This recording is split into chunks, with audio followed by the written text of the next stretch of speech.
Let's deal with some of the issues we find in the workshop.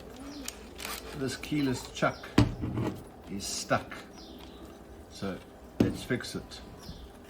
What we're going to have to do is remove the chuck from the.